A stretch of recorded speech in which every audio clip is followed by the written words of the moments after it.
Assalamualaikum warahmatullahi wabarakatuh.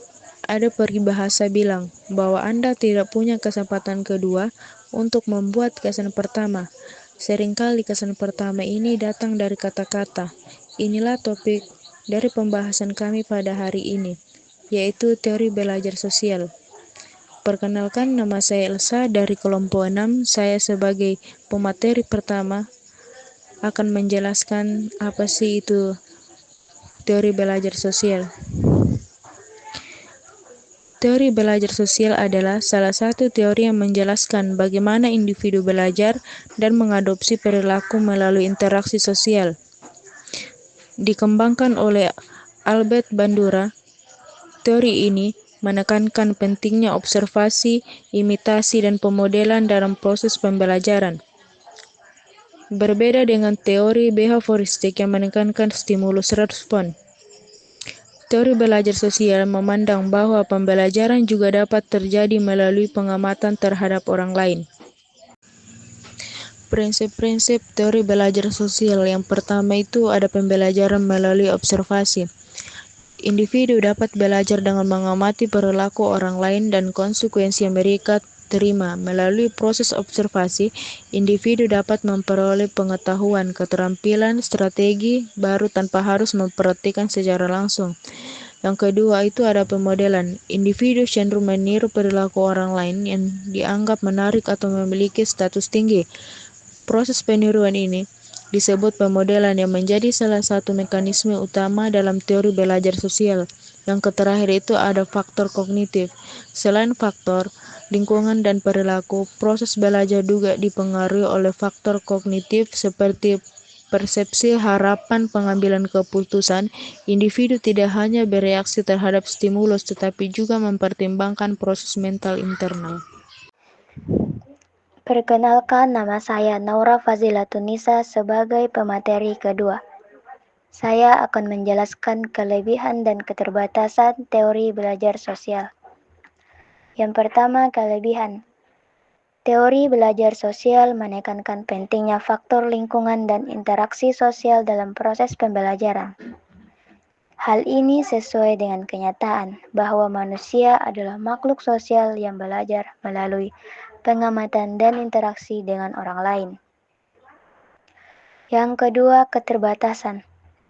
Namun, teori belajar sosial dapat dianggap terlalu sederhana dalam menjelaskan kompleksitas proses belajar. Faktor-faktor kognitif, afektif, dan motivasi ini juga perlu dipertimbangkan dalam memahami perilaku belajar individu. Yang ketiga, integrasi dengan teori lain. Untuk memperoleh pemahaman yang lebih komprehensif, teori belajar sosial perlu diintegrasikan dengan teori-teori pembelajaran lainnya, seperti teori kognitif, teori konstruktivisme, dan teori motivasi. Perkenalkan, nama saya Nurtia sebagai pemateri ketiga. Saya akan menjelaskan materi tentang aplikasi teori belajar sosial dalam desain instruksional. Yang pertama, modeling, yaitu guru dapat mendemonstrasikan atau memodelkan perilaku atau keterampilan yang diharapkan dari siswa, sehingga siswa dapat belajar melalui observasi. Yang kedua, feedback dan reinforcement, yaitu memberikan umpan balik yang konstruktif dan penguatan positif terhadap perilaku yang diinginkan, dapat memperkuat proses belajar siswa. Dan yang ketiga, kolaborasi, yaitu menciptakan lingkungan belajar yang mendorong interaksi dan kolaborasi antar siswa, dapat memfasilitasi proses belajar melalui observasi dan imitasi. Selanjutnya yaitu contoh penerapan teori belajar sosial dalam pembelajaran. Yang pertama, demonstrasi keterampilan, yaitu guru dapat mendemonstrasikan langkah-langkah penggunaan alat laboratorium atau prosedur eksperimen sains, sehingga siswa dapat belajar melalui pengamatan dan imitasi. Dan yang kedua, pembelajaran kelompok, yaitu pembentukan kelompok belajar yang saling berinteraksi dan berdiskusi, dapat memfasilitasi proses belajar melalui observasi dan imitasi terhadap perilaku teman. Dan yang ketiga, pemodelan pembacaan teks, yaitu guru dapat membacakan teks dengan intonasi dan ekspresi yang baik, sehingga siswa dapat belajar strategi membaca yang efektif melalui pemodelan. Dan yang keempat, penguatan perilaku positif, yaitu guru dapat memberikan penguatan positif seperti pujian atau hadiah terhadap perilaku siswa yang diinginkan, sehingga siswa termotivasi untuk mengulangi perilaku tersebut. Perkenalkan, nama saya Akram Burhan. Saya pemateri keempat.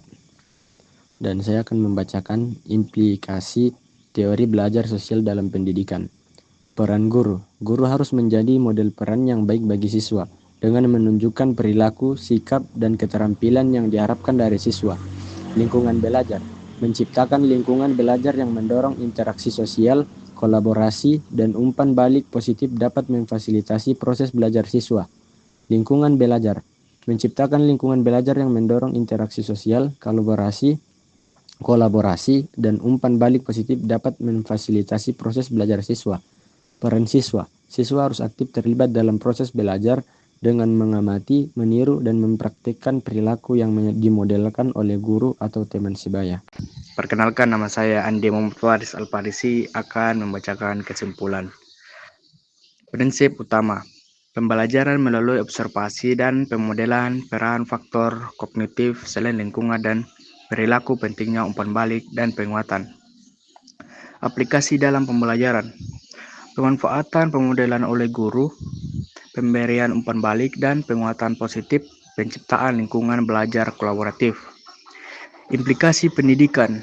Peran guru sebagai model yang baik, pentingnya desain pembelajaran yang menerapkan prinsip teori belajar sosial, keterlibatan aktif siswa dalam proses belajar.